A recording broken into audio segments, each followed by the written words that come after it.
امام حیثمی نے ایک روایت نقل کی تھی اور اس روایت اندر انہوں نے بڑی پیاری گل ارشاد فرمایا النجوم امان لاہل السماء فاذا ذهبت النجوم ذهب اهل السماء کہ جڑے آسمان کے ستارے ٹم کے مانگن کے چمک دیں اور روشنی تسا دے دے اور رات اندھیری رات ہوئے ستارے چمک دیں.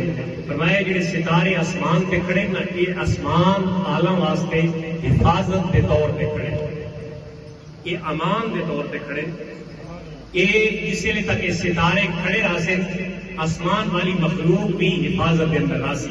فَإِذَا ذَهَبَتِ النُّجُومُ ذَهَبَ أَهْلُ السَّمَاءِ، جس لیے یہ ستارے ٹکراوے سے یہ ختم ہوئے سے کہ اہل سما یعنی آسمان والی مخلوق بھی ختم ہوئے سے. اس لیے یہ ستارے آپس میں ٹکر سے ظاہر وہ دن ہو سی جس دن اس تمام دنیا دا آخری دن ہو سی. فرمایا اہل سما ختم ہوئے سے. اسی طرح فرمایا وَأَهْلُ بَيْتِي أَمَانٌ لِأَهْلِ الْأَرْضِ، فرمایا جی اہل بیت میری وہ زمین والا واسطے امان تے حفاظت کا ایک نسخہ ہے.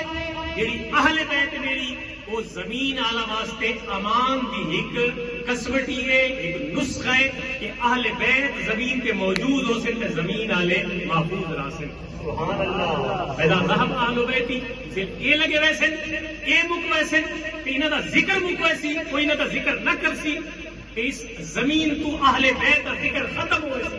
فرمایا سمجھایا کہ بس زمین اللہ دا آخری دیہڑا ہو سی، زمین اللہ دا بھی آخری دیہڑا ہو سی جنہاں اہل بیت دا ذکر زمین تو مک ویسی.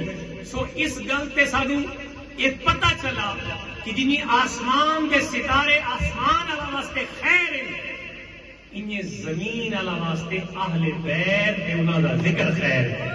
سبحان اللہ. اس واسطے ایسا تھا خالی خلی کونے بیٹھے نہ اپنا وقت ضائع کرنے بیٹھے بلکہ سارے وقت کا ایک لمحہ، سارے وقت کی ایک سا، سارے وقت کی ایک گھڑی اتنی قیمتی تے معتبر تے عند اللہ اسا معذور ہے کہ اسا اس دے پاک محبوب صلی اللہ علیہ وآلہ وسلم اور ان دی پاک اہل بیت کے ذکر کے اندر مستغرق کہ اسا بیٹھے ہیں اللہ دے گھر کے اندر کیونکہ اسا سمجھے دے ہیں کہ ذکر اہل بیت خیر ہی ہے. سبحان اللہ.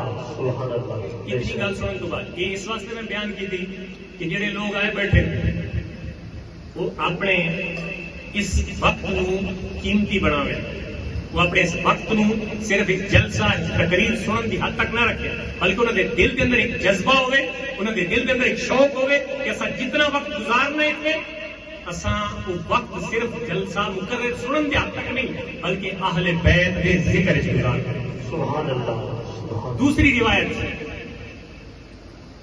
امام حافظ عماد الدین ابن کثیر نے ان البدایہ کا نقل کیا اور اس سے روایت میں امام طبری نے اپنی کتاب کے اندر نقل کیا.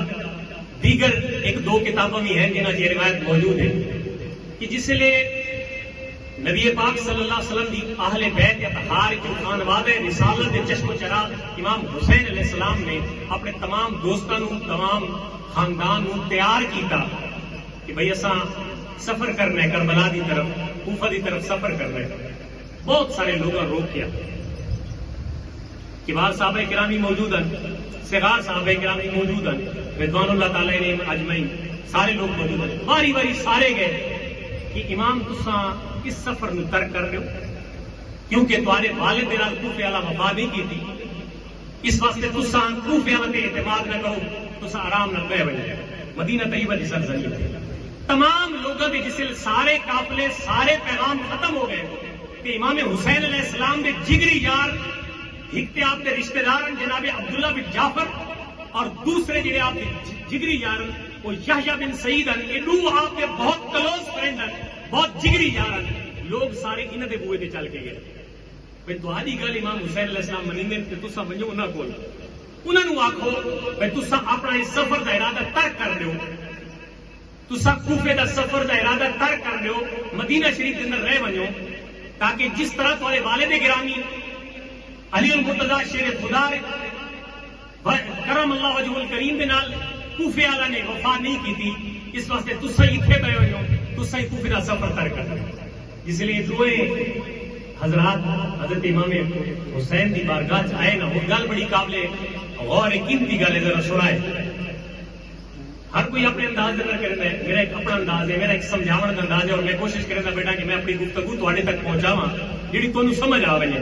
جس لیے دوئے حضرات دوئے شخصیت جس لیے دوئے شخصیت حضرت امام علی مقام کے دربار پہنچیاں، انہیں عرض کی کہ امام صاحب ساری اج تک اصا کٹھے رہے، تسا ساری ہر گل منی، لیکن اج اصا بہت بڑی سفارش یہ کیا ہے کہ تسا مہربانی فرماؤ اپنا ارادہ جڑا کربلا کوفہ ونجن دے اس کو ترک فرما لے.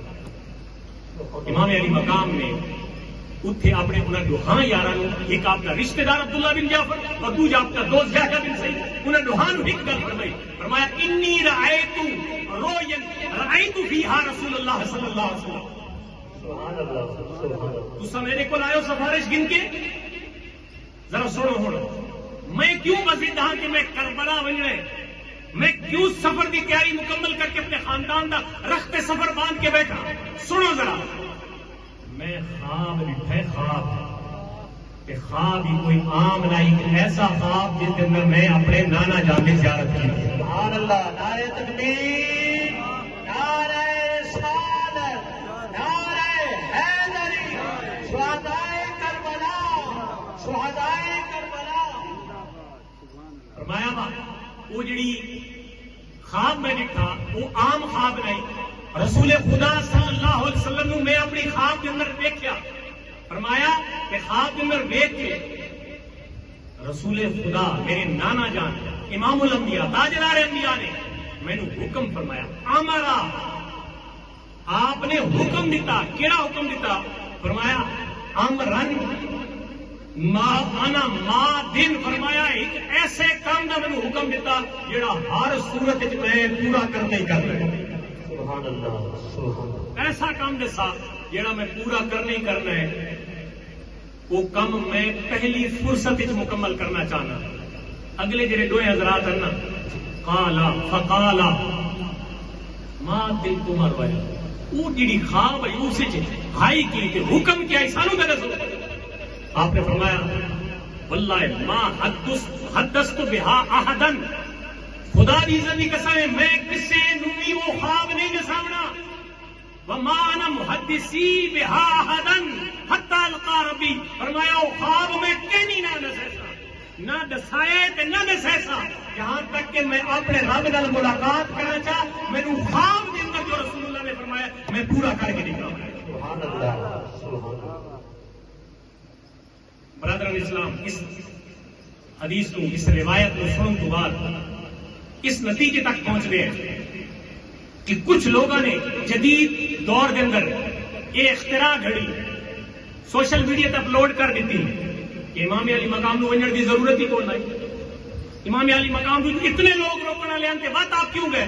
فرمایا تہاڈے مشورے اپنی جگہ، لیکن پیچھے کربلا ونجن واسطے اور کربلا بپا کرنے واسطے اور کوفہ ونجن واسطے جس ہستی کا حکم آئی وہ رسول خدا دی ہستی ہے.